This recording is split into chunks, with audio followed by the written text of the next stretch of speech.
السلام علیکم ورحمۃ اللہ وبرکاتہ۔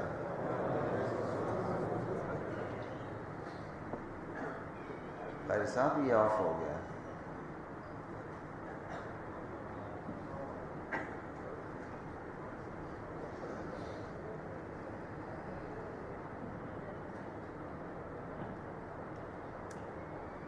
کیا ہو گیا؟ اس کی بھی کیا ہے یار؟ ان چیزوں کا خیال کروں میں، کیا فائدہ مجھے یہ بتائیں۔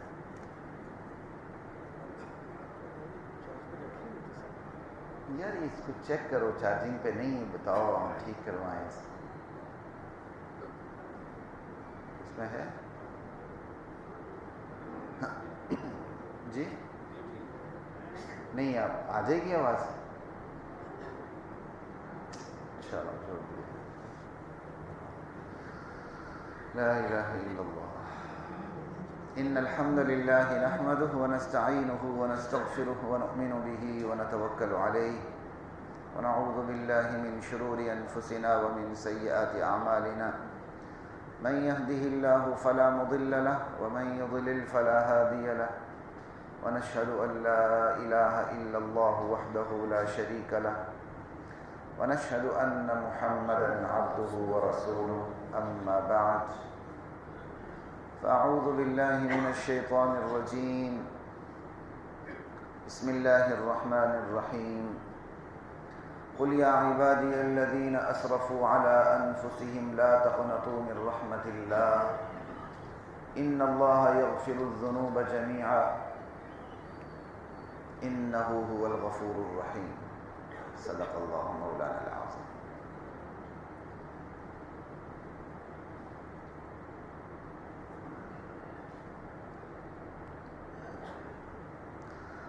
یا ایھا الذین آمنوا توبوا الی اللہ توبۃ نصوحا، ایمان والو اللہ کی بارگاہ میں توبہ کرو، اور اللہ کو جو توبہ مطلوب ہے وہ توبۃ نصوحا، خالص توبہ، اس میں کوئی ملاوٹ نہ۔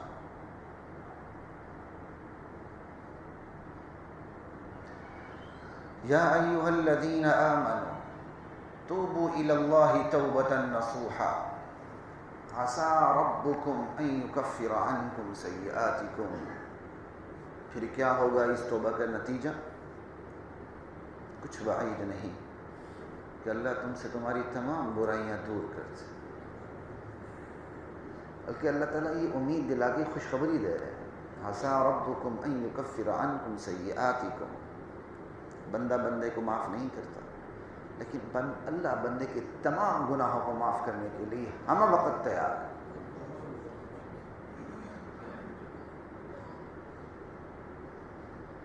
وَيُدْخِلْكُمْ جَنَّاتٍ تَجْرِي مِن تَحْتِهَا الْأَنْهَارُ، صرف اللہ معاف نہیں کرے گا بلکہ جنتوں میں داخل کرے گا۔ معاف کرنے سے یہ لازم نہیں آتا بندہ جنت میں جائے، قصور معاف ہو گیا ٹھیک ہے، جان ختم ہو گئی، نہ دوزخ میں نہ جنت میں، نسیاً منسیہ کر دے اللہ۔ لیکن اللہ کی بارگاہ میں یہ نہیں، اہل ایمان کی جب اللہ گناہ معاف کرے گا تو جنت میں بھی داخل کرے گا، اور ایسی جنتیں جن کی نیچے نہریں بہتی ہوں۔ یوم لا یخزی اللہ النبی والذین آمنوا معہ، اور یہ کس دن داخل کرے گا؟ یہ اس دن اللہ جنت میں داخل کرے گا اپنے بندوں کو جب اللہ اپنے نبی اور اپنے نبی پر ایمان لانے والوں کو رسوا نہیں کرے گا۔ یوم لا یخزی اللہ النبی والذین آمنوا معہ، نورہم یسعی بین ایدیہم وبایمانہم، میدان حشر سے جنت کی طرف جا رہے ہوں گے، پل صراط سے گزرنا بھی ہوگا، اندھیرا ہی اندھیرا ہوگا، روشنی صرف ایمان کی ہوگی، جس کے پاس جتنا ایمان اس کے آگے اور دائیں اتنا ہی نور۔ باقیوں کے پاس جو منافق ہوں گے، جو کافر ہوں گے، ان کے پاس نور نام کی کوئی چیز نہیں ہوگی، اس میں اہل ایمان بھی گھبرائیں گے۔ یہ نہ ہو جو روشنی نظر آ رہی ہے وہ ختم ہو جائے، کہیں ایسا نہ ہو۔ نور ان کے آگے آگے دوڑ رہا ہوگا، ان کے دائیں طرف نور ہوگا. ربنا اتمم لنا نورنا، اے مولا ہمارے اس نور کو جنت میں داخل ہونے تک برقرار رکھ، کہیں یہ بجھنے نہ پائے. واغفر لنا، یا اللہ ہمیں معاف کر دے. اس وقت بھی دھڑکا ہوگا، آپ اندازہ کر لیں. انک علی کل شیء قدیر، یا اللہ تو ہر چیز پہ قادر ہے. آج کی اس نشست میں حضرات محترم جو آپ سے بات ہو رہی ہے وہ توبے پہ بات ہو رہی ہے. توبہ اللہ کو جو مطلوب ہے وہ توبتاً نصوحہ مطلوب ہے. بس نصوحہ، یہ جو نصیحت ہے یہ بھی نصح سے، اسی نصوحہ نصیحت یہ ساری چیزیں ایک ہیں. نصوحہ نصح سے ہے. کیا مطلب؟ خیر خواہی، خلوص، خالص شہد جس کو علائشوں سے پاک کر دیا گیا اور موم سے پاک کر دیا گیا، اسے بھی اصل ناصح کہتے ہیں. نصیحت کرنے والے کو بھی ناصح کہتے ہیں. کپڑا پھٹا ہوا ہوتا ہے، ادڑا ہوا ہوتا ہے، اس ادڑے ہوئے کپڑے کی مرمت کرنے کے لیے، اسے سیدھنے کے لیے بھی یہی لفظ استعمال ہوتا ہے، نصاحت الثوب، ادڑے ہوئے کپڑے کو سیدھنا. یہ اس کے میں آپ کو لٹرل میننگ سامنے رکھ رہا ہوں تاکہ میں اس لٹرل میننگ کے کی روشنی میں بھی آپ کو توبے کا مفہوم بتا دوں کہ توبہ ہے کیا. توبہ نصوحہ، نصوح کے اندر مطلب خلوص کا ہے. ایسی توبہ جو خالص ہو، ریاکاری سے پاک ہو، نفاق سے پاک ہو، غیر شرعی طریقوں سے پاک ہو. جرم کس کا کیا آپ نے؟ اللہ کی نہیں مان کے جرم کیا ہے. حقوق اللہ، حقوق العباد بھی سب اللہ ہی نے رکھے ہیں. جہاں بندوں سے معافی مانگنی وہاں تو اولاً اللہ سے معافی مانگنی ہے. تو یہ جو توبہ ہے ریاکاری سے، نفاق سے اور آئندہ گناہ کرنے کے چھپے ہوئے ارادے سے پاک ہو. بندہ توبہ کرتا ہے اور اندر اس کا ارادہ دل میں مچل رہا ہوتا ہے کہ مجھے دوبارہ موقع ملے گا میں وہی یہ کام کروں گا. یہ توبہ نہیں ہے، یہ توبۃ الکذابین ہے، یہ جھوٹوں کی توبہ ہے. ہاں ویسے خیال آئے دل میں کہ اگر مجھے موقع ملے تو گناہ ہوگا، خیال آئے تو خیال آنے سے کچھ بھی نہیں ہوتا. لیکن آپ کو پکا ہونا چاہیے کہ آپ یہ کام نہ کریں. ادھر سے کان کھینچیں، ادھر سے موقع ملے تو شیطان بھی شرم آ جائے. یہ توبہ نہیں ہے خالص. توبہ خالص ہونی چاہیے. توبۃ نصوحہ، یہ میں نے خلوص کے اعتبار سے اس کا مطلب بیان کر دیا. آگے نصح کا دوسرا مطلب خیر خواہی. بندہ ایسی توبہ کرے، ایسی توبہ کرے کہ اپنے ساتھ مکمل خیر خواہی کرے. اپنے ساتھ خیر خواہی کیا ہے؟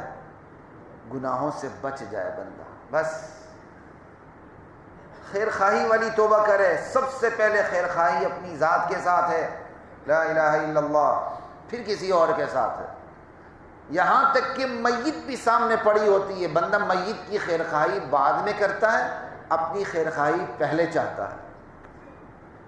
میت بھی سامنے پڑی ہو، باپ کی میت، ماں کی میت، بھائی کی میت، بیٹے کی میت، بیٹی کی میت، قریب ترین عزیز کی میت پڑی ہوتی ہے. لیکن آپ پڑھتے کیا ہیں؟ اللہم اغفر لحینا، پھر بعد میں کہتے ہیں ومیتنا. سامنے میت پڑی ہو، خیر خواہی سب سے پہلے اپنی ہے. لا الہ الا اللہ. تو توبۃ نصوحہ، ایسی توبہ خیر خواہی کا حق ادا ہو جائے اپنی ذات سے. پھر ایسی توبہ دوسروں کے ساتھ بھی خیر خواہی کا حق ادا ہو جائے. میں اور آپ ایسی توبہ کریں کہ میری اور آپ کی توبہ کو دیکھ کر اگلا بھی توبہ کرنے پہ مجبور ہو جائے. یار توبہ ہے تو پھر یہ توبہ ہے. آپ دیکھتے نہیں کن کن شعبوں کے اندر لوگ ملوث ہوتے ہیں.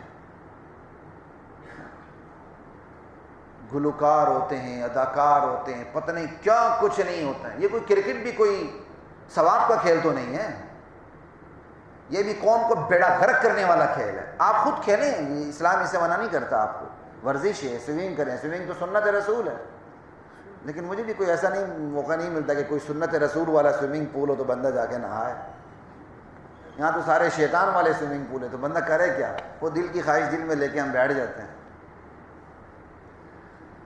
اللہ اس سے نہیں روکتا، لیکن یہ کچھ جو شیطانی کھیل 6 دن جاری رہتا ہے، نماز کا بیڑا غرق، سب کچھ دین برباد۔ پھر آج کل کی جو کرکٹ ہے، وہ کرکٹ کام میں ٹھمکے زیادہ ہیں، وہ کرکٹ کے نام پہ فحاشی اور عریانی ہے۔ تو لیکن وہاں کے لوگ بھی جب پلٹ کے ادھر آتے ہیں تو کیسی توبہ کرتے ہیں۔ اگلا کہتا ہے یار یہ دیکھو، وہ مثال بن جاتے ہیں دوسروں کے لیے۔ جنید جمشید کو دیکھ لیں، کیسی مثال بنا دوسروں کے لیے۔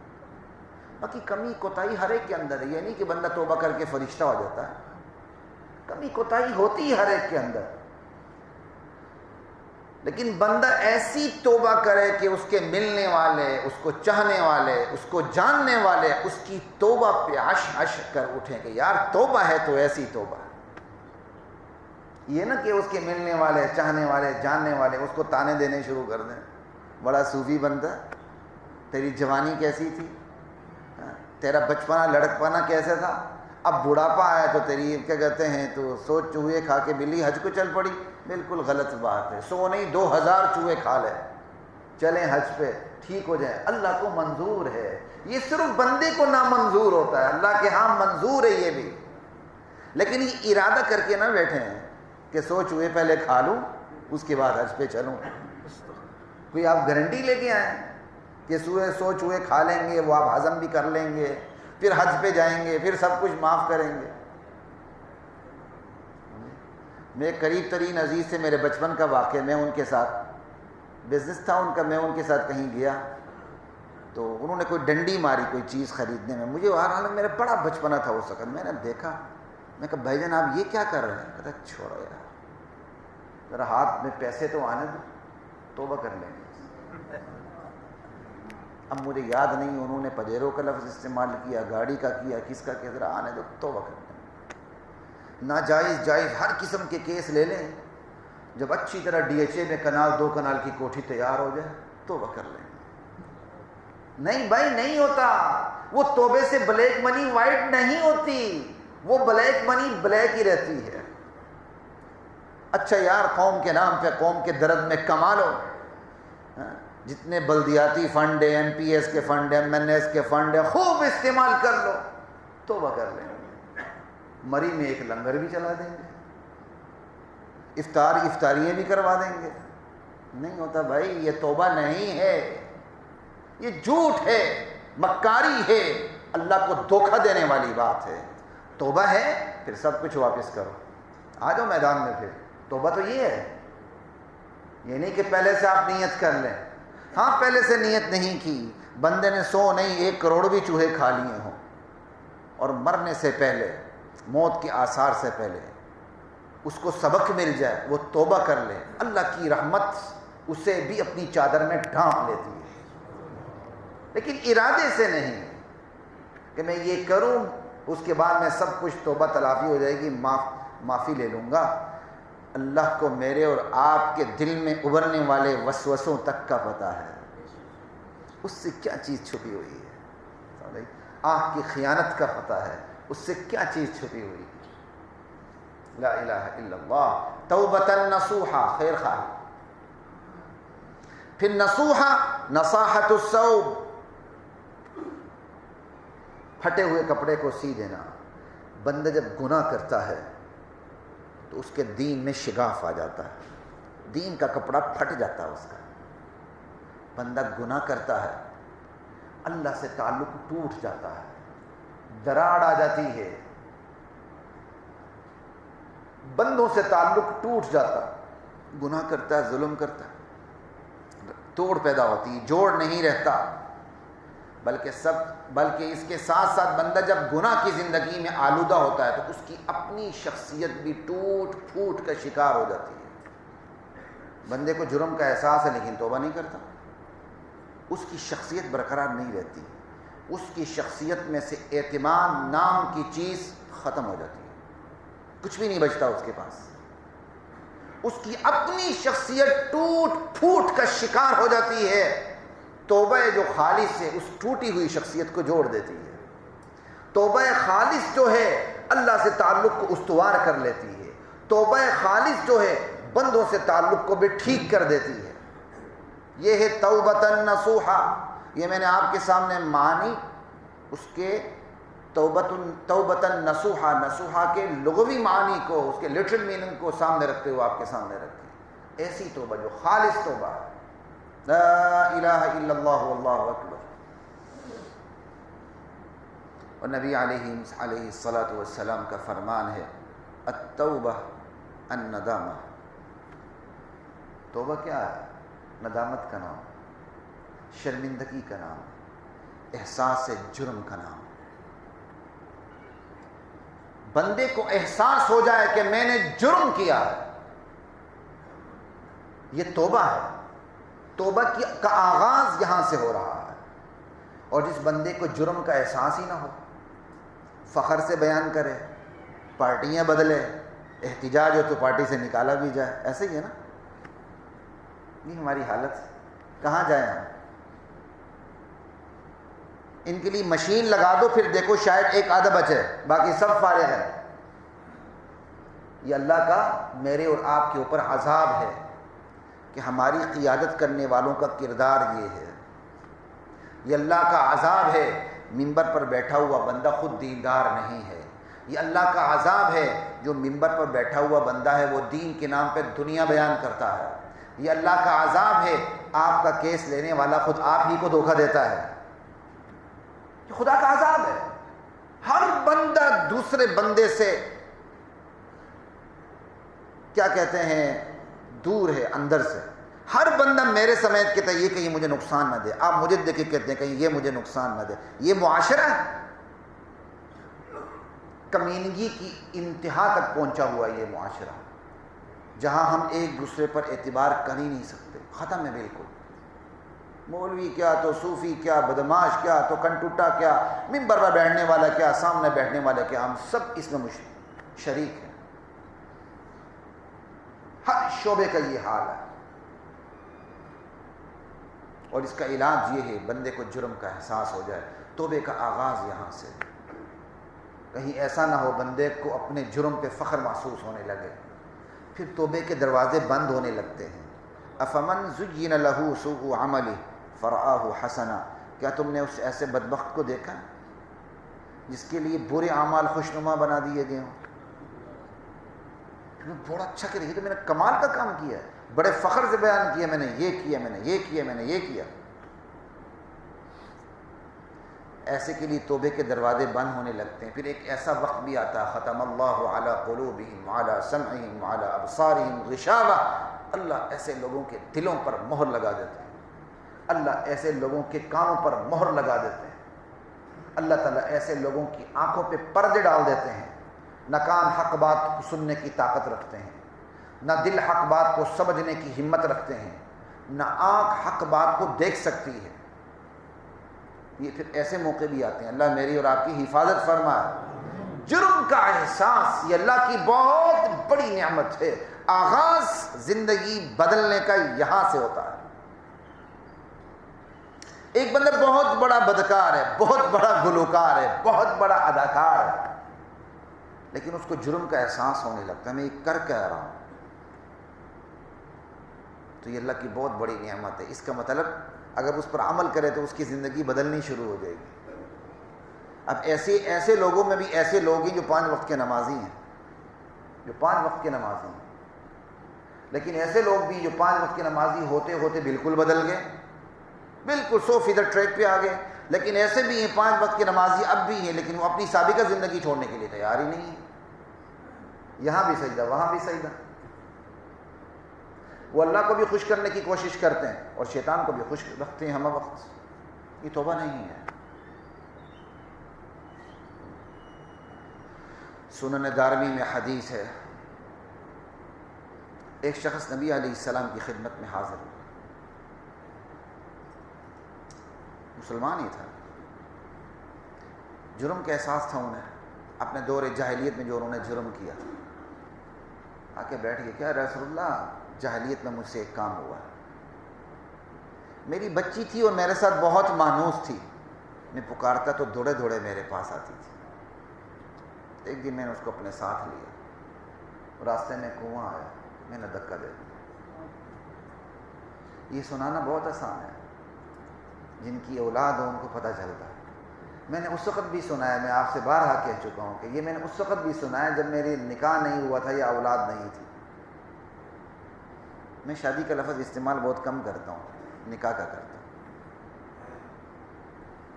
نکاح سے لوگ سمجھتے ہیں کہ رخصت ہی نہیں ہوئی ہے۔ جس چیز سے سب کچھ حلال ہوتا ہے اس کو کچھ بھی نہیں سمجھتے، جس چیز سے ساری نحوستیں آتی ہیں وہ کہتے ہیں یہ سب کچھ ہے شادی۔ میں نے اس وقت بھی یہ قصہ سنایا، واقعہ، جب اب اپنی اولاد نہیں تھی۔ آج بھی سناتا ہوں تو اندر سے بندہ ٹوٹنے لگتا ہے کہ زمانہ ایسا بھی تھا کہ بچیاں زندہ درگور ہوتی تھی اور باقاعدہ اس پر فخر کیا کرتے تھے، لیکن تعجب نہیں ہوتا کیوں اس سے برا زمانہ آج ہے۔ اگر آج ابو جہل زندہ ہو جائے، ابو لہب زندہ ہو جائے، ولید بن مغیرہ زندہ ہو جائے اور مسلمانوں کی بچیوں کو اس طرح دیکھ لے جس لباس میں ہیں، اللہ کی قسم کھا کے سینے پہ ہاتھ رکھ کے بتائیں انہیں تعجب ہوگا کہ نہیں ہوگا؟ بس، حالانکہ میں نے صرف کافروں کے نام نہیں ہے، میں نے صحابہ کے نام نہیں لیے۔ امیہ بن خلف، ابی ابیہ زندہ ہو جائے، اسے تعجب ہوگا کہ نہیں ہوگا؟ وہ کافر ضرور تھے لیکن بے حیا نہیں تھے، ان کے اندر ایسی بے حیائی نہیں تھی، وہ اس قدر اس سلسلے میں محتاط تھے، گانا بجانا، ڈانس، ناچ، یہ ساری چیزیں لونڈیوں کے سپرد تھی، آزاد عورت اس کام سے محفوظ تھی۔ یہ ڈرامے سٹیج کرنا، شراب شباب کی محفلیں برپا کرنا، یہ کام صرف لونڈیاں کیا کرتی تھی، صرف لونڈیاں، آزاد عورت نہیں کرتی تھی۔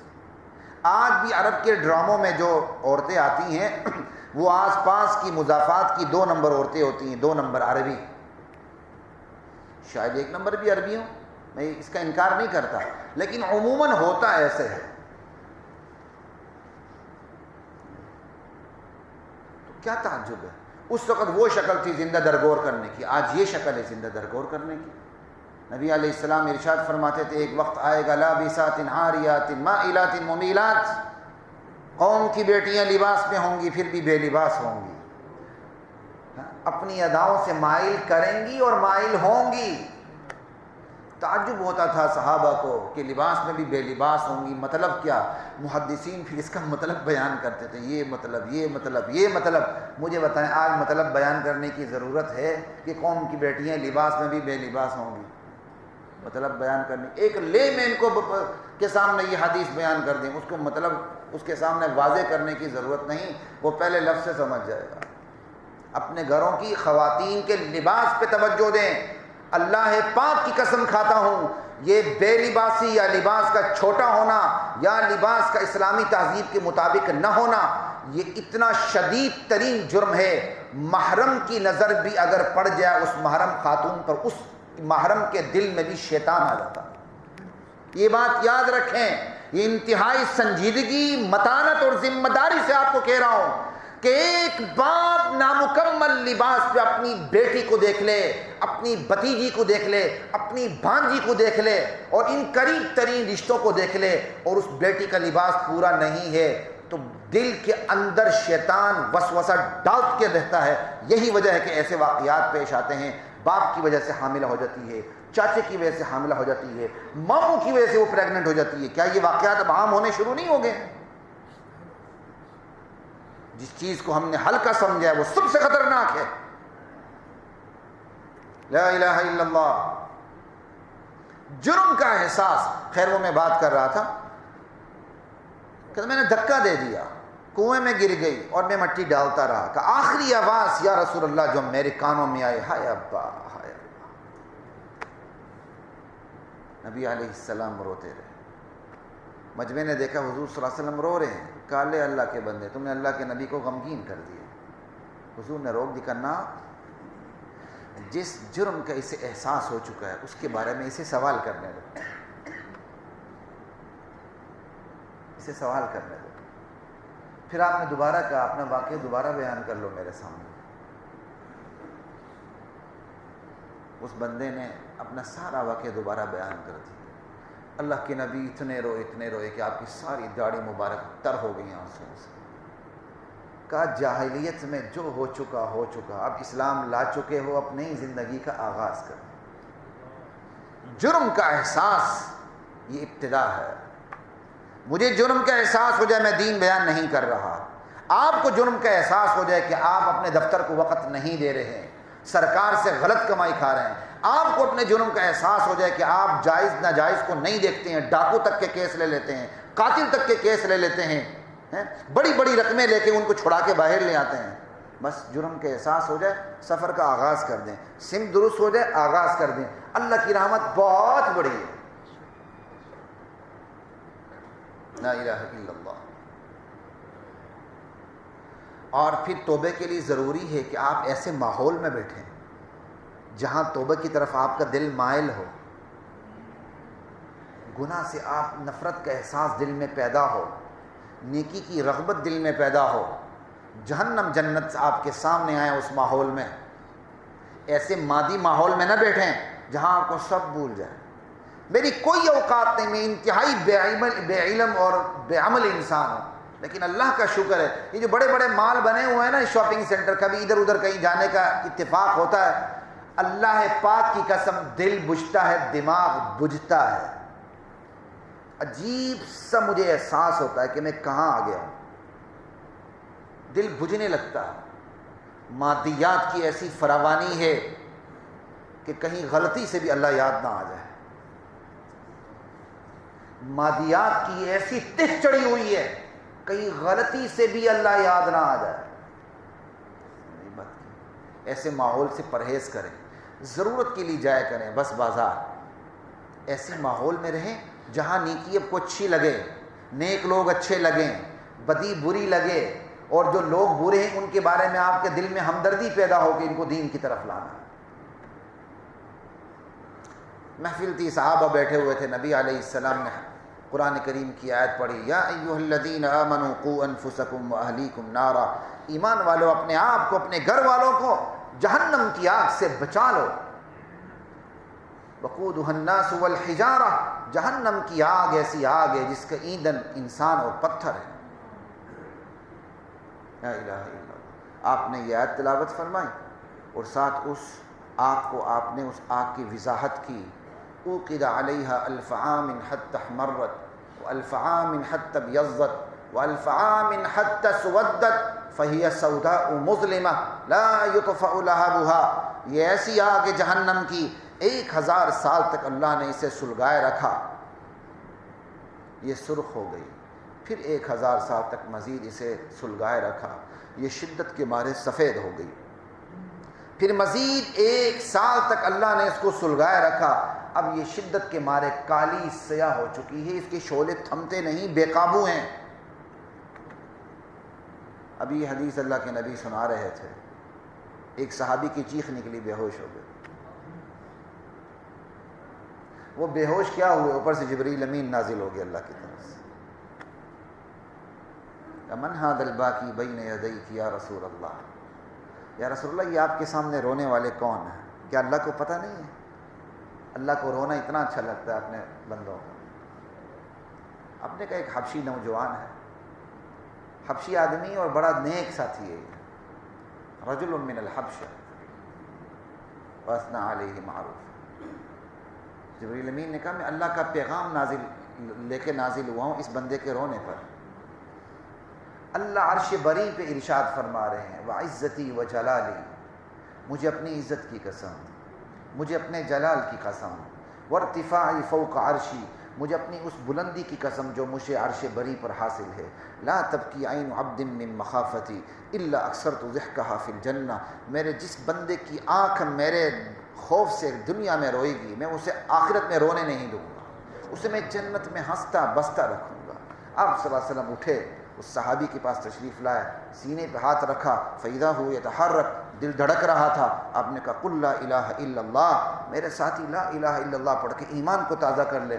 اس نے لا الہ الا اللہ پڑھا، فَبَشَّرَهُ بِالْجَنَّةِ، آپ نے اسے جنت کی بشارت دے دی. صحابہ کا مجمع تھا، یہ ہمارا مجمع تھوڑی تھا، صحابہ کا مجمع تھا۔ صحابہ نے کہا یا رسول اللہ ہم میں سے صرف ایک کو جنت کی بشارت۔ اللہ کے نبی نے جواباً ارشاد فرمایا وما سمعتم قوله تعالی ذلك لمن خاف مقامی وخاف وعید، تم نے اللہ کا قول قرآن کریم میں یہ نہیں سنا؟ یہ جنت ان کے لیے جو میری عدالت میں کھڑے ہونے کا دھڑکا اپنے دل میں رکھے، میری دھمکیوں سے جو خوف زدہ رہے۔ کہتے ہیں یہ مولوی ڈراتے رہتے ہیں، یہ صوفی دھمکاتے رہتے ہیں۔ بھائی یہ خود کہاں سے ڈرا سکتے ہیں؟ ان کی اپنی اوقات کیا ہے کہ یہ آپ کو ڈرائیں؟ یہ تو اللہ ڈرا رہا ہے، وہ بتاتے ہیں۔ کہتے ہیں یہ ضرور ڈراتے ہی رہتے ہیں۔ اللہ کے نبی کا فرمان ہے لذتوں کو توڑنے والی موت کو یاد رکھا کرو۔ واقعی مزہ کرا ہو جاتا ہے، بندہ محفل میں بیٹھا ہوتا موت یاد آ رہی ہوتی ہے۔ رات ہی میں ایک وہ فیس بک پہ ایک ویڈیو دیکھ رہا تھا، نوجوان لڑکا ہے، عرب آسٹریلین ہے، عرب نژاد آسٹریلین ہے، بہت بڑا بزنس میں، بالکل نوجوان، ہم سے بھی عمر میں چھوٹا لڑکا ہوگا۔ کینسر ہو گیا، ڈاکٹروں نے کہا 6-7 ماہ میں فارغ ہو، بہرحال اس نے 2-3 سال گزار لیے، اور اس نے اپنی ساری دولت غریبوں پر لٹاتا چلا گیا۔ آخر میں اس کی ویڈیو بھی بنی، بندہ رو پڑتا ہے دیکھ کے۔ اس جان کی اوقات کیا ہے مجھے یہ بتائیں؟ کوئی یہ اوقات نہیں ہے، یہ کر و فر سب یہاں رہ جائے گا۔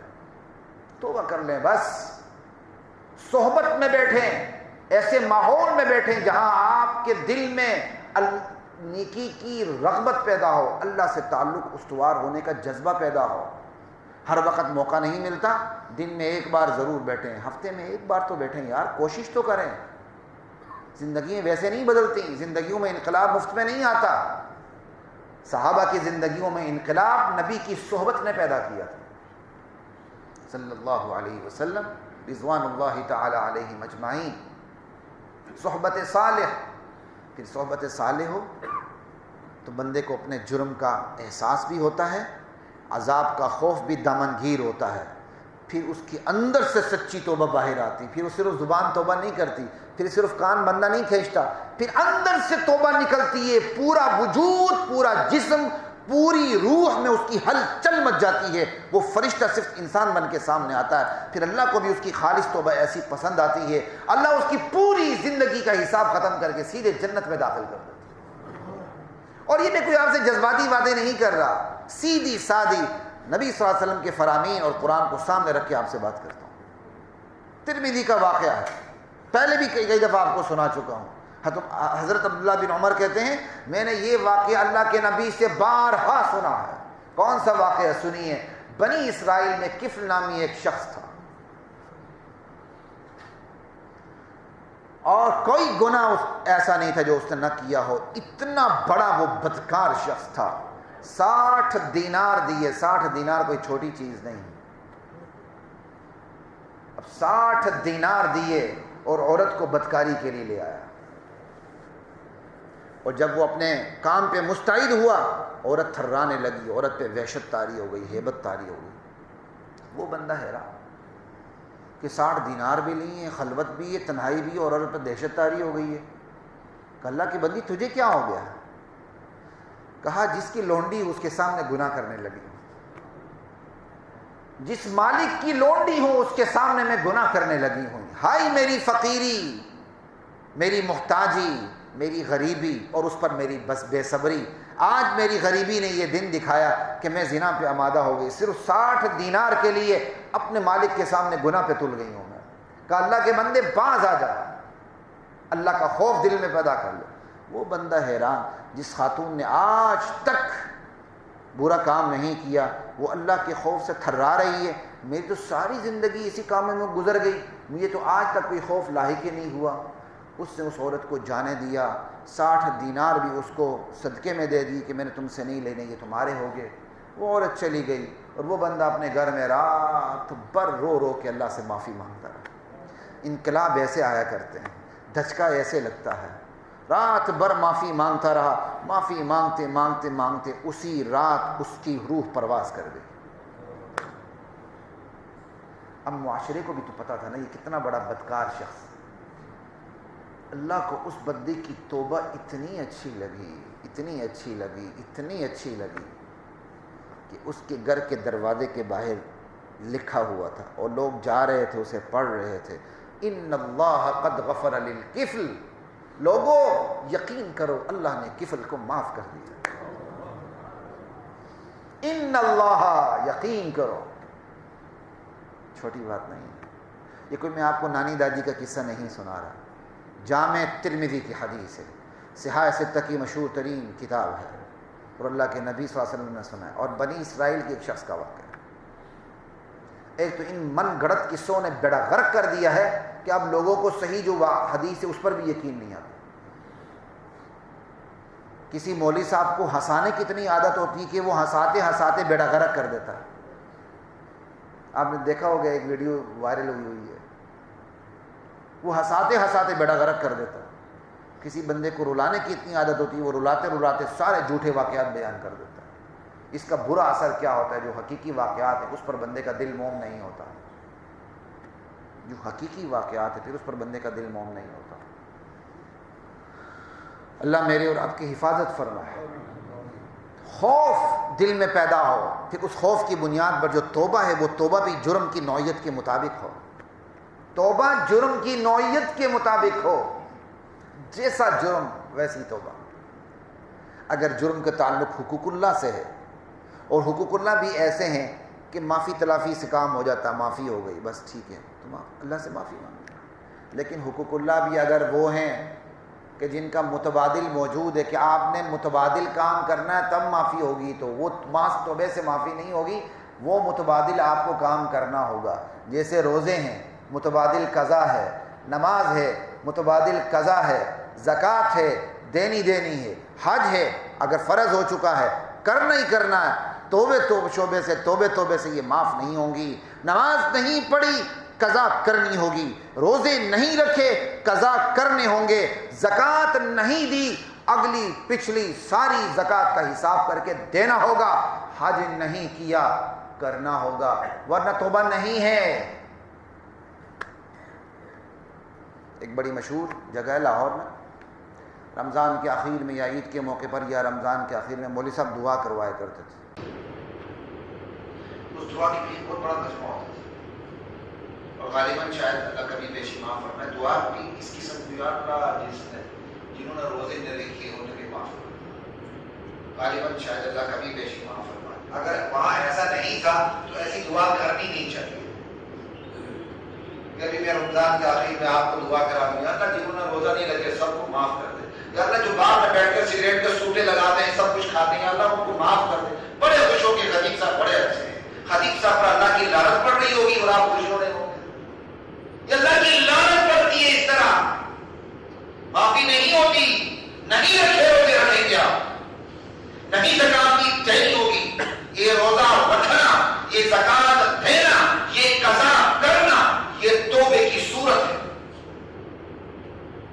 کسی کے پیسے کھائیں حقوق اللہ ہیں، حقوق العباد ہیں، کسی کے پیسے غصب کیے ہیں. توبہ یہ ہے اللہ سے معافی مانگ کر بندے کو پیسے واپس دے دو، اللہ سے معافی مانگ کر بندے کو کھیت واپس کر دو، بندے کو پلاٹ واپس کر دو، بندے سے جو ناجائز فیس لی ہے واپس کر دو، بندے سے جو رشوت لی ہے واپس کر دو. یہ توبہ ہے، اس کے بغیر توبہ نہیں ہوتی. ہاں اگر کوئی ایسی چیز ہے جو دینی نہیں ہے معافی مانگنی ہے تو معافی، ورنہ تلافی ضروری ہے. میں نے اور آپ نے کسی کی غیبت کی ہے جا کے اسے معافی مانگ لیں. اگر اس کو پتہ چل گیا، پتہ نہیں چلا پھر اللہ سے معافی مانگنا کافی ہے. تو جس توبہ جرم کی نوعیت کے مطابق توبہ ہے، پھر اس کے ساتھ ساتھ بندے کو نیکی کے راستوں کا علم بھی ہو، توبہ آسان ہو جاتی ہے، راستہ صاف نظر آنے لگتا ہے. 360 بچیوں کو زندہ درگور کرنے کا واقعہ بھی میں نے آپ کے سامنے رکھا تھا. ایک صحابی تھے اسلام قبول کر چکے تھے، فرزدق شاعر جو فرزدق ہے اس کے دادا صاحب ناجی المجاشعی کا واقعہ ہے. یا رسول اللہ میں نے اپنے دور جاہلیت میں 360 بچیوں کو زندہ درگور ہونے سے بچایا تھا، اور میں نے مفت میں نہیں بچایا تھا. یا رسول اللہ میں نے ہر بچی کے بدلے میں 2 اونٹ فدیے میں، اور میں نے 360 بچیوں کو زندہ درگور ہونے سے بچایا ہے. یا رسول اللہ میں نے یہ کام جاہلیت میں کیا ہے، جب میں اس مسلمان نہیں تھا میں نے اس وقت کیا ہے، کیا اس کا مجھے اجر ملے گا؟ کہا اسی نیکی کا بدلہ ہے اللہ نے تمہیں اسلام کی نعمت سے سرفراز کر نیکی کے راستوں کا بھی آپ کو علم ہونا چاہیے، مجھے علم ہونا چاہیے. یہ ہے توبہ. توبہ کیا ہے؟ پلٹ کے اللہ کی طرف آنا اور پھر اس طرح آنا کہ اللہ بھی توجہ کرے. اللہ کو اپنی طرف متوجہ کرنے میں کامیاب ہونا یہ توبہ ہے. یہ آپ کی توبے کی تدبیر بتا رہا ہوں اس وقت سے. پہلے میں نے آپ کے سامنے توبہ کے لغوی معنی رکھے، پھر توبہ جو ندامت حدیث کے سامنے اس پر بات ہوئی. ابھی توبے کی تدبیر کہ آپ نے توبہ کرنا کیسے. لا الہ الا اللہ. توبہ پلٹ کے آنا اور اس طرح پلٹ کے آنا کہ آپ اللہ کی توجہ حاصل کرنے میں کامیاب ہو جائیں. قل یا عبادی الذین اسرفوا علی انفسہم لا تقنطوا من رحمت اللہ. میرے بندو اپنے گناہوں سے تم اپنے آپ کو آلودہ کر چکے ہو، پھر بھی میری رحمت سے مایوس نہ ہونا. ان اللہ یغفر الذنوب جميعا. میں اللہ تمہارے تمام گناہوں کو معاف کر دوں گا. انہ هو الغفور الرحیم. اللہ کی تو شان یہی ہے کہ وہ غفور الرحیم ہے. بس شرط یہ ہے انیبوا الی ربکم وانیبوا الی ربکم. پلٹ آؤ اپنے پروردگار کی طرف. واسلموا له من قبل ان یاتیکم العذاب ثم لا تنصرون. اللہ کے مطیع اور فرمانبردار بن جاؤ قبل اس کے کہ تم پر عذاب آ جائے اور تمہیں پتہ بھی نہ ہو. من قبل ان یاتیکم العذاب بغتہ وانتم لا تشعرون. اچانک عذاب آ جائے تمہیں پتہ بھی نہ چلے. واتبعوا احسن ما انزل الیکم من ربکم. آگے کیا کہا صاحب؟ واتبعوا احسن ما انزل الیکم من ربکم. اللہ نے جو کتاب نازل کی اس کی بہترین پہلو کی پیروی کرو. جس سے روکا اس سے رک جاؤ، جس سے منع کیا اس سے رک جاؤ. وہ کرنے کا کام کرو، جو واقعات ہیں ان سے عبرت حاصل کرو. نہیں ایسا نہ ہو کہ پھر تم بعد میں کہو ہائے افسوس یا حسرت علی ما فرطت فی جنب اللہ. ہائے افسوس میں اللہ کی جناب میں تو میں کوتاہیاں کرتا رہا. وَإِن كُنتُ لَمِنَ السَّاخِرِينَ. کوتاہی کیا؟ میں تو مذاق کرنے والوں میں شامل تھا. او تقول لو ان اللہ هدانی لکنت من المتقین. یا تم پھر یہ کہتے پھرو اللہ نے ہدایت دی ہوتی تو میں بھی بڑا تقوی دار ہوتا. یا پھر عذاب کو دیکھ کر تم یہ کہو یا اللہ ایک اور موقع چاہیے، میں بھی نیکوکاروں میں سے ہوں. اس وقت جواب دیا جائے گا ارے تمہارے پاس موقع نہیں تھا، میری آیات تمہارے پاس آئی تھی، میری آیات کو تم نے جھٹلایا، تکبر کیا، تم انکار کرنے والوں میں سے ہو گئے. انا قد جاءتك آیاتی فکذبت بها واستكبرت وكنت من الكافرین. ويوم القیامة ترى الذین كذبوا على الله وجوههم مسودة أليس في جهنم مثوى للكافرین. لا الہ الا اللہ. آسان ترین نیکی کو اختیار کر کے آسان ترین گناہ کو چھوڑ کے توبے کا آغاز کرنا، یہ ہے توبے کی تدبیر. جو سب سے آسان ترین نیکی بندہ بغیر کسی مشقت کے کر سکتا ہے وہ کرنی شروع کر دے. اور جو سب سے آسان ترین گناہ ہے جو بڑی آسانی سے چھوڑ سکتا ہے اس کو چھوڑ کے ایک طرف سے اضافہ دوسری طرف سے کمی. نیکی کی طرف سے اضافہ شروع کر دے اور گناہ کی طرف سے یہ بس. پھر دیکھیں بندہ کہاں پہنچتا ہے. کوئی مشین نہیں لگی ایک طرف سے نکل جائے شیطان ہے دوسری طرف سے جنید بغدادی بن کے آپ باہر آ جائیں. جس طرح آہستہ آہستہ پوری طبیعت آلودہ ہوئی ہے، آہستہ آہستہ پوری طبیعت فرشتہ صرف بنے گی انشاءاللہ. لیکن آغاز کریں. 100 جھوٹ بولتے ہیں 90 پہ آ جائیں. 10 دفعہ آپ کی خیانت کرتے ہیں 5 پہ آ جائیں. 5 نمازیں نہیں پڑھتے 1 پڑھ لیں، وہ ایک نماز 5 نمازوں تک پہنچا کے چھوڑے گی انشاءاللہ. اور جو گناہ بالکل ہی نہیں چھوڑتا اس بے بسی کے اظہار اپنے پروردگار کے سامنے کریں. پروردگار کے سامنے کیا حجاب ہے تو کیا شرم.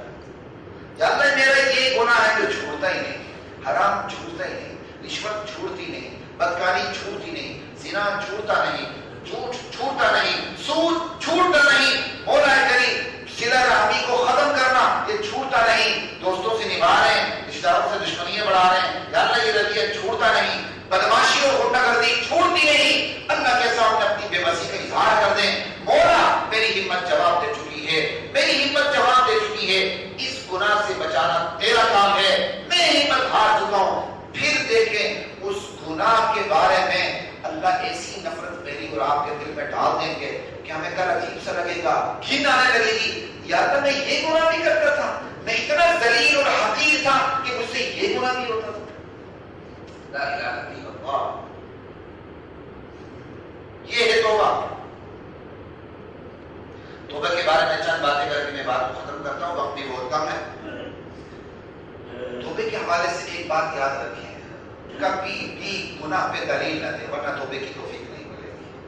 توبہ ہو گیا، گناہ ہو گیا، سرنڈر ہو گیا. غلطی ہو گئی ہے، مان لیں کہ غلطی ہو گئی. بچوں کے سامنے بھی غلطی مانتے ہوئے بس وہ پیش نہ کریں. آپ بچوں پر محنت کریں گے نا دین کی، وہ ریٹرن اس طرح ملتا ہے. آپ کو بھول جائے گا بچے، آپ کو پکڑ لے مجھے چھین کر میں الحمدللہ کہنا بھول گیا. میری بچی نے مجھے یاد کرا دی الحمدللہ. الحمدللہ بچے پکڑ لیتے ہیں. غلطی ہوگی بچوں کے سامنے بھی اعتراف کر لیں. اگر بچوں کے سامنے بھی اعتراف نہیں کریں تو کل بچے بھی اپنے گناہ کا اعتراف نہیں کریں گے. گناہ میں دلیل کبھی بھی نہ دیں. ایک گناہ کر کے کبھی بھی مایوس نہ ہو. تو آپ کے سامنے واقعات ہیں کتنے بڑے بڑے گناہ اللہ نے کیسے معاف کر دیے. اور اگلی بات، گناہ پہ جری بھی نہ ہو. اللہ غفور ہے، اللہ غفور ہے. نہیں بھائی، جو گناہ کرتا ہے توبہ نہیں کرتا اس کے لیے اللہ غفور رحیم نہیں ہے. جو گناہ کر کے توبے کی طرف پلٹ آئے اللہ اس کے لیے غفور رحیم ہے. وَإِنِّي لَغَفَّارٌ لِمَن تَابَ، میں غفار ضرور ہوں لیکن کس کے لیے؟ جو پلٹ کے آنا چاہے. لمن تاب، جو پلٹنا چاہتا ہے، جو پلٹ آتا ہے، میں اس کے لیے غفار. چوتھی بات، گناہ ہو گیا، گناہ کرتے ہوئے شرم تو نہیں آئی نا، پھر توبہ کرتے ہوئے بھی شرم نہیں آنی چاہیے. اللہ کے سامنے توبہ کریں پھر بھی شرم نہیں آنی چاہیے. بندے کا حق ہمارا ہے، بندے سے معافی مانگتے ہوئے بھی شرم نہیں آنی چاہیے. پانچویں بات، آپ اللہ سے معافی چاہتے ہیں. آپ خود دیکھیں کہ آپ معاف کرنے کی اہلیت رکھتے ہیں، سکت رکھتے ہیں. کوئی آپ سے معافی مانگ رہے، اگر آپ اللہ سے معافی مانگتے ہیں تو آپ بھی معاف کرنے کی عادت ڈالیں. حضرت ابوبکر صدیق رضی اللہ تعالیٰ عنہ نے اپنے بانجے جو اما عائشہ پر جب بہتان لگا تو وہ بانجے بھی غلط فہمی کا شکار ہو گئے، اس میں شامل ہو گئے تھے. بانجے بھی بدری صحابی تھے. جب قرآن نے اما عائشہ کی صفائی کا اعلان کر دیا، ابوبکر نے ٹھان لی اب میں اپنے اس بانجے کی مدد نہیں کروں گا. قرآن کی آیت اتر پڑی، وَلْيَعْفُوا وَلْيَصْفَحُوا، میرے بندوں معاف کرنے کی عادت ڈالو، درگزر کی عادت ڈالو. أَلَا تُحِبُّونَ أَن يَغْفِرَ اللَّهُ لَكُمْ، کیا تم پسند نہیں کرتے ہو کہ اللہ تمہیں معاف کر دے؟ ابوبکر نے ہاتھ کھڑے کر دی، یا اللہ کیوں نہیں، میں پسند کرتا ہوں اللہ تو مجھے معاف کر دے. فوراً جو ان کو خرچہ دیتے تھے دوبارہ جاری کر دے. آپ اللہ سے معافی مانگتے ہیں، معاف کرنے کی عادت ڈالیں. قیامت کا دن ہوگا، اللہ کے نبی نے یہ حدیث سنائی اور یہ منظر اللہ نے اپنے نبی کو دکھایا. قیامت کا دن ہوگا، ظالم مظلوم سامنے ہوں گے. اللہ تعالیٰ کہیں پورا اللہ تعالیٰ نے پوری تصویر سامنے رکھ دی. وہ مظلوم آ کے کہے یا اللہ میرے اس بھائی نے مجھ پر بڑے ظلم اٹھائے تھے، یا اللہ مجھے اس کا بدلہ مجھے اس کا دے دے، اس کی نیکیاں مجھے دے دے. اللہ کہیں گے میرے بندے اس کے پاس نیکیاں ہی نہیں، اس کی نیکیاں ہیں ہی نہیں کہ تمہیں نیکیاں مل جائیں. یا اللہ پھر میں نے گناہ اس پہ ڈال دے، میں نے گناہ اس پہ ڈال دے.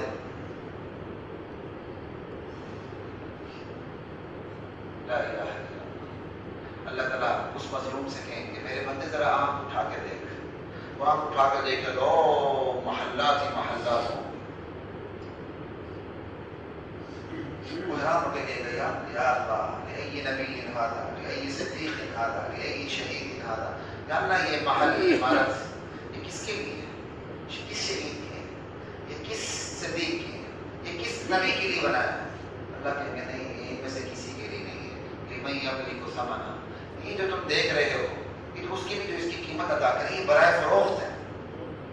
کہ اللہ اس کی قیمت کون ادا کر سکتا ہے؟ اللہ کہے گا انت تملک، اس کی قیمت تو ادا کر سکتا ہے. وہ حیران ہو گیا اللہ میں کیسے ادا کر سکتا ہوں؟ اللہ کہے گا اس کی قیمت یہ ہے تو اپنے ظالم بھائی کو معاف کر دے، یہ اس کی قیمت ہے. کہ اللہ میں نے معاف کر دیا، اللہ میں نے معاف کر دیا. ظالم مظلوم دونوں جنت. یہ توبے کی تدبیر اختیار کرے، معاف کرنے کی عادت ڈالے. کل اللہ تعالیٰ ایسا سما پیدا کر دیں گے. اور پھر توبہ اور ہمارا رویہ، ماں بچے سے روزے چھڑا دیتی ہے، باپ بچوں سے روزے چھوڑا دیتے ہیں، نہیں بچے امتحان ہو رہے ہیں، پیپر نہیں دے سکو گے، روزے چھوڑ دو۔ بیوی میاں کی داڑھی کٹوا دیتی، وہ میاں ہے کہ خسرا ہے جو بیوی کی باتوں میں آ کے داڑھی کاٹنے میں مجبور ہو جاتا ہے؟ ایسے میاں نے آپ کو میاں نہ کہ وہ میاں ہے، بیوی کہہ رہی ہے اور اللہ کے رسول کی سنت کا آپ کو لالچ بتا رہے ہیں۔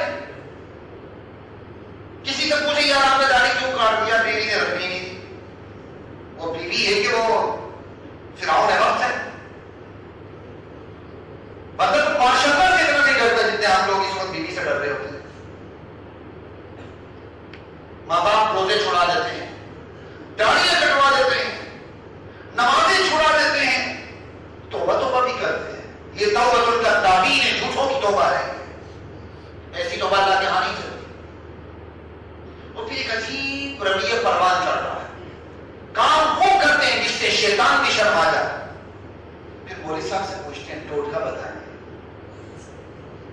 ٹوٹکے پوچھتے ہیں مولوی صاحب سے۔ مولوی صاحب بھی ٹوٹکے دے کے اپنی جیب گرم کرتا ہے، تو اس بیچارے کی اتنی تنخواہ ہوتی، اس نے رسوم و رواج پہ ٹوٹکے پار رکھے ہیں، آج ایک مر جائے، کل دوسرا مر جائے، پرسوں تیسرا مر جائے۔ مولوی صاحب کی چاندی ہوتی رہتی ہے، مولوی صاحب دعا کرتے رہتے ہیں، یا اللہ محلے بستی میں سے ہر ہفتے ہر 40 دن میں ایک بڑی موٹی اسامی رخصت ہوتی رہے اور میرا چولہا مفت میں جلتا ہے۔ انا للہ و انا الیہ راجعون۔ آپ مولوی سے ایسا سلوک کرو گے نا، مولوی اس سے بدترین آپ کے ساتھ سلوک کرے گا، بلکہ کر رہے ہیں آپ کے ساتھ۔ نہ آپ اس کا کردار دیکھتے ہو، نہ آپ اس کی تعلیمی معیار دیکھتے ہیں، نہ آپ اس کی کوالیفیکیشن دیکھتے ہیں، نہ آپ اس کا خلوص دیکھتے ہیں، اٹھا کے اللہ کے ممبر پہ، اللہ کے رسول کے ممبر پہ بٹھا دیتے ہیں اور اس کے ساتھ سلوک وہ کرتے ہیں جو نوکروں کے ساتھ بھی نہیں کیا جاتا۔ پھر وہ جواباً آپ سے وہ سلوک کرتا ہے جو کافروں سے بھی نہیں کیا جاتا۔ وہ پھر آپ سے وہ سلوک کرتا ہے جو کافروں سے بھی نہیں کیا جاتا۔ اب کیا سمجھتے ہیں آپ؟ سمجھتے ہیں آپ نے 2 ٹکے مولوی صاحب کو دیکھی، اس پہ ظلم کیا؟ آپ کی سگریٹ کا خرچہ اس کی تنخواہ سے بڑھ جائے، لیکن وہ جو جوابی کارروائی آپ پہ کرتا ہے آپ اس کا شعور ہی نہیں ہے۔ وہ آپ کے ایمان کو مار کے رکھ دیتا، وہ آپ کو ذمہ داری کا احساس ہو نہیں دیتا، وہ آپ کو صحیح سمت بتانا ہی نہیں، وہ آپ کو شارٹ کٹ بتاتا ہے۔ حضرت میرے پیر صاحب کے پاس آئے، بس اس کی مریدی اختیار کر لیں، جنت کا ٹکٹ پکا ہے۔ پتہ نہیں پیر صاحب کچھ جاتے کہ نہیں جاتے، لیکن وہ جنت کی ٹکٹ تقسیم کرتے ہوئے رہے۔ میں اچھے پیروں کی مخالفت نہیں کر رہا، میں خود الحمدللہ پیروں کی اولاد میں سے ہوں، لیکن میں یہاں ان کی بات کر رہا ہوں جو پیروں کے نام پہ، جو انہوں نے دین کے نام پہ ڈرامہ رکھا ہے۔ وہ پیر نہیں ہے، ان پڑھ ہیں، انہیں پیشاب پخانے کا پتہ نہیں، ان کو اپنی شرمگاہ کی حفاظت کا پتہ نہیں، اور ہم نے ان کو پتہ نہیں کیا سمجھا ہوگا۔ جو اللہ والے ہیں وہ بے غیرت نہیں ہوتے، جو اللہ والے ہیں وہ ناپاک نہیں ہوتے، جو اللہ والے ہیں وہ شرم و حیا کو ختم نہیں کرتے، جو اللہ والے ہوتے ہیں وہ عورت اور مرد پہ ہر ایک پہ آئے ہو، رخسار پہ ہاتھ پھیرنا، کمر پہ ہاتھ پھیرنا، وہ یہ کام نہیں کرتے، وہ بہرو پیے ہیں۔ آپ 100 روپے کی جیلی اور اصلی نوٹ میں فرق کرتے ہیں، لیکن اللہ کے دین کے نام لینے والوں میں آپ فرق کرنے کے لیے تیار نہیں ہیں۔ اس کا مطلب 100 روپے کی قدر میرے اور آپ کے دل میں ہے نہیں، قدر اللہ کے دین کی قدر نہیں۔ سر میں بھی درد ہو جائے ڈاکٹر کے پاس جاتے ہیں، لیکن دین کے حوالے سے ہر نتو فتو ایرے غیر کو آپ سامنے رکھ کر مسئلے پوچھتے ہیں۔ پھر کہتے ہیں مولویوں کی لڑائی ہے، کوئی مولوی کی لڑائی نہیں ہے، یہ میرے اور آپ کی نفس کی لڑائی ہے۔ بس یہ اندر ٹھیک ہو جائے پھر آپ کو پتہ چلے گا، جس طرح جہری ڈاکٹر کا پتہ چلتا ہے، جہری مولوی کا بھی پتہ چلے گا، کون مولوی صحیح ہے کون پتہ چلے گا۔ لا الہ الا اللہ۔ عجیب عجیب ٹوٹ کے پوچھتے کام وہ کرتے ہیں، شیطان بھی شرما جائے۔ حضرت کون سی صورت ہے جس سے بندہ عذاب قبر سے محفوظ رہے؟ حضرت بتاتے ہیں سورۃ ملک پڑھ لو۔ حضرت یہ نہیں بتاتے یہ نفلی کام ہے، نفلی کام سے نجات نہیں ملتی، نفلی کام سے نجات نہیں ملتی۔ مولوی صاحب ضرور بتائیں سورۃ ملک ہے، یہ صورتیں ہیں، ضرور بتائیں، لیکن پہلے اس سے یہ بتائے پہلے اپنے فرائض کی ادائیگی کرو، منکرات سے بچو، معروفات پہ آ جاؤ۔ ہاں کبھی کوتاہی رہ جائے پھر ذکر اذکار بھی پڑھ لو، سورہ واقعہ بھی پڑھ لو، سورہ ملک بھی پڑھ لو، یہ بھی پڑھ لو، پھر ادھورے کام مکمل انشاءاللہ ہو جائیں گے، کمی بیشی پوری ہو جائے گی۔ مولوی صاحب نے احساس دلانا نہیں ہے، 1 نمبر کا پوچھنے والا سود خور ہے، حرام خور ہے،